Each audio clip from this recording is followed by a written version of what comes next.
Delicate pink flower petals danced as a gentle spring breeze drifted through the still parking lot, scorching the numerous inflamed puke green blisters on her arm. There wasn't much time left. Originally localized around the bite, the pustules had spread and now covered the entirety of her left arm. Pieces of wrecked car mirrors littered the ground, reflecting the early morning sun as Connie cautiously made her way across the abandoned lot. The mall loomed at a distance. What used to be a thriving testament to human prosperity now silently leered at her through a ghostly pair of large shattered windows. Man, he's really always had balls, she thought. One look at that joint and anybody will stay far away. But she needed to see him. She had to before. The thought still frightened her.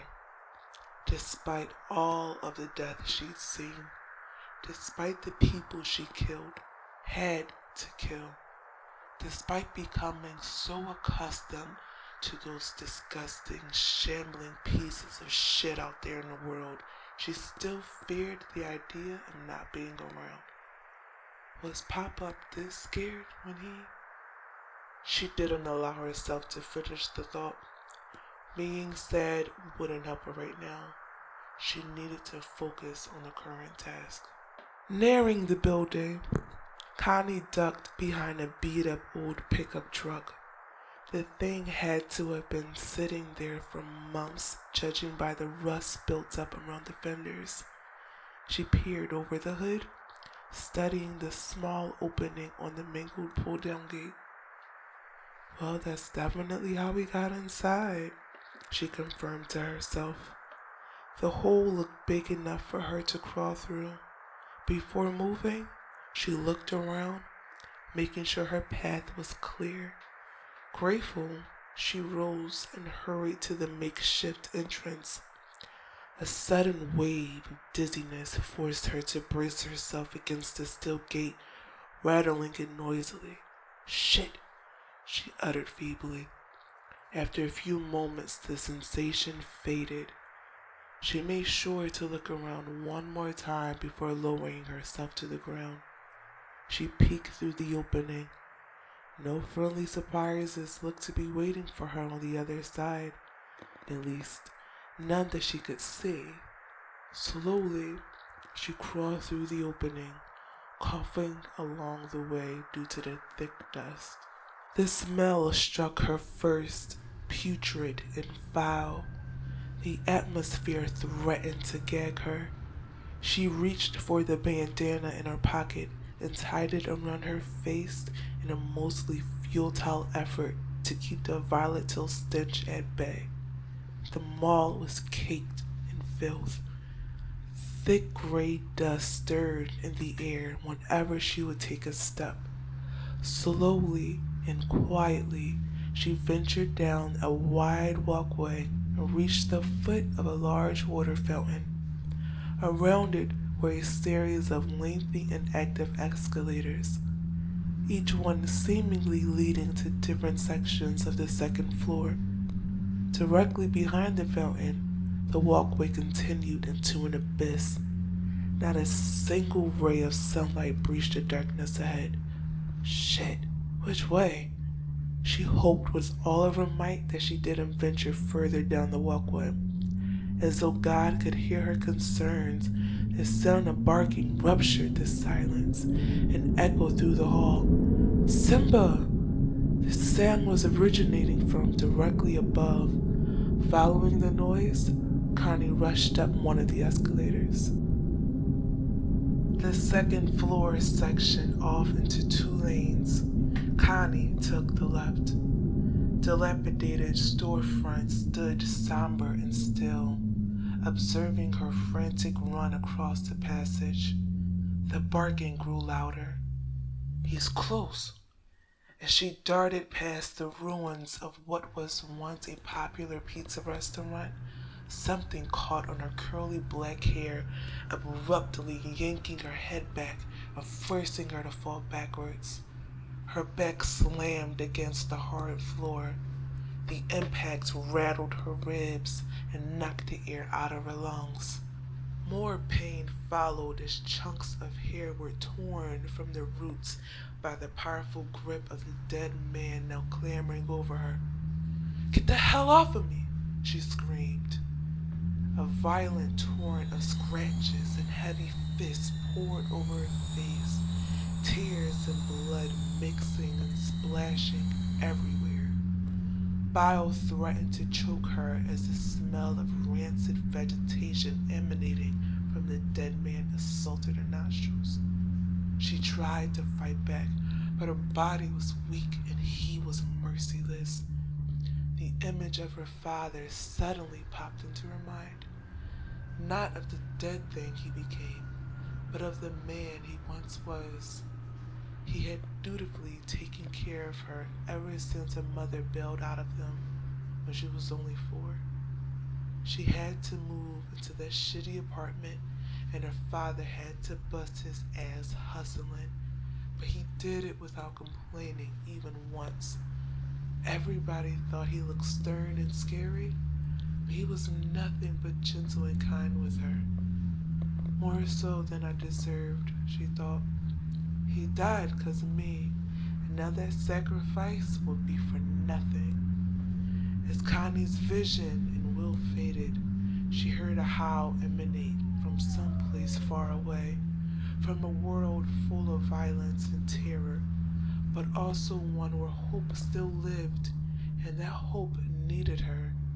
The howl grew louder and louder. Her thoughts deafened. The raging monstrosity on top of her became mute. Even Connie's own screams vanished. She had to get up. He needed her help, and needed it now. With her right hand, Connie gripped the back of the dead man's head, then drove her left arm straight into the dead man's mouth. The pull of her right arm, gravity, the dead man's own savage momentum worked in morbid harmony to force her left fist past jagged, crooked teeth and down deep into his throat. The dead thing convulsed and suffocated, then died a second death. Connie pushed the man off of her, got up, and yanked her arm out of its mouth. All sense of revulsion dulled by rage and urgency. She saw pieces of broken teeth embedded in her arm, but she didn't care. Her situation had not changed. Another cry drew her attention. "Simba, I'm almost there," she shouted, not caring who or what heard. Connie lumbered down the walkway, left arm now completely numb. She felt a fever developing, her eyes growing hazy as a result. Despite this, she could still make out the crowd of dead things just a few yards ahead. She reached for the small pocket knife in her boot, squeezing it tightly while saying a prayer. Now closer, she could see the small figure frantically juking left and right within a circle of dead people.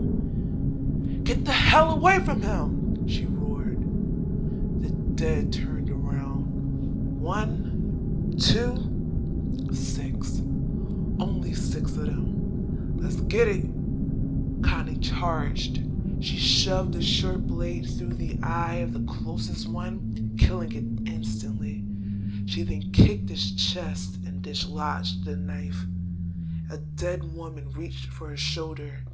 Connie squatted and, using all of her power and her well-honed legs, thrusted her body into the woman, sending her hurling over the second floor railing. She heard the splat and flashed a wide-eyed grin. The remaining 4 shambled towards her. Connie strafed towards the right and slashed at the neck of one directly adjacent to her. A sickening, swampy fluid spilled out of the wound. Connie barreled into it, knocking it, along with the others, back. The dead man whose throat she slashed writhed on the ground. Connie leaped as high as she could and stomped on his head with all of her body weight and momentum. A gruesome crunch echoed throughout the mall. 3 left. As she approached, one of the dead lunged at her with surprising speed. Immediately, Connie juked to the side, swung her arm in a brutal arc, and drove the point of the blade through the dead man's temple.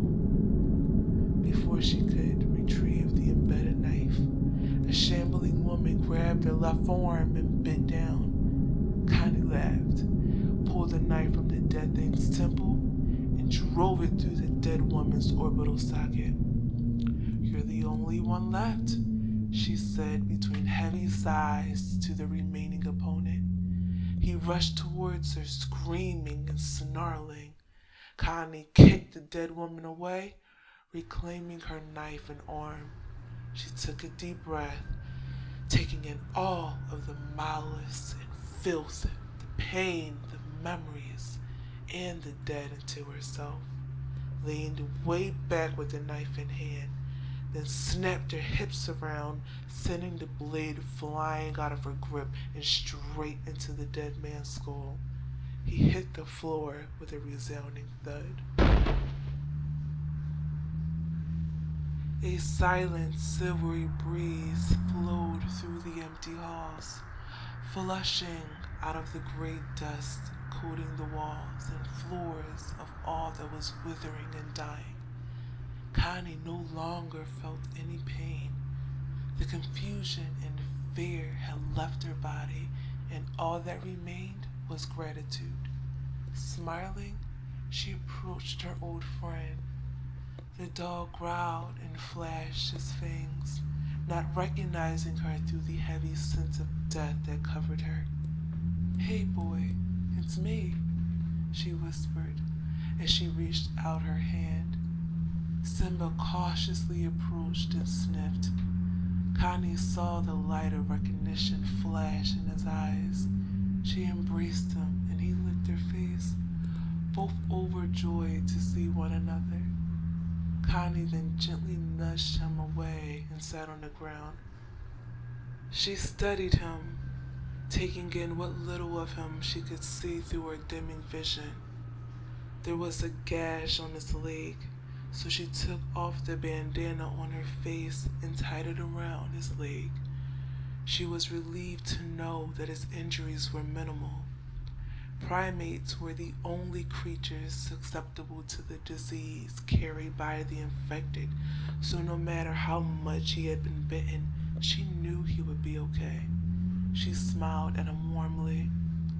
"Simba, it's crazy I got to see you one last time. You've always been a good boy. I'm gonna be with Pop-Pop soon, so you're gonna have to be careful out here. There's dangerous people that are gonna try to hurt you, so you need to be strong, just like Pop-Pop." She rubbed his head. "It's cool if you lose his bandana, by the way. I'll just tell him I lost it." She laughed. "Alright, boy, time to go. It's not safe for you here." Simba whimpered sadly, as though he understood the true meaning beneath her words, that her time was up and he needed to get away from her. He nuzzled against her. She gave him one final hug, and then he was off. Where he would go and what he would do, she didn't know, but she hoped that he could find some happiness out there somewhere in this violent and terrifying world. With the last bit of her strength, Connie stood on 2 proud feet and walked towards the railing. Her eyes roamed the walkways of what used to be an epicenter of humanity. She saw all of the people going about their lives, children enjoying ice cream cones as her parents laughed and joked about the daily happenings at their jobs. She saw teenagers dressed up in the nicest clothing, doing their best to get the approval and admiration of their peers. She saw the elderly quietly spending the remainder of their days playing chess and happily reminiscing about times long since past. She took it all in: the art, the clothes, the food, the sounds, the memories, and the life. Then she saw a young girl talking with her father.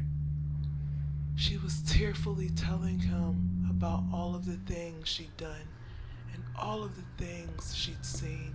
When she stopped, her father wiped the tears from her eyes and hugged her tightly in a way that meant everything would be okay and that she would be safe now that they were together. Connie smiled at that, then closed her eyes and jumped.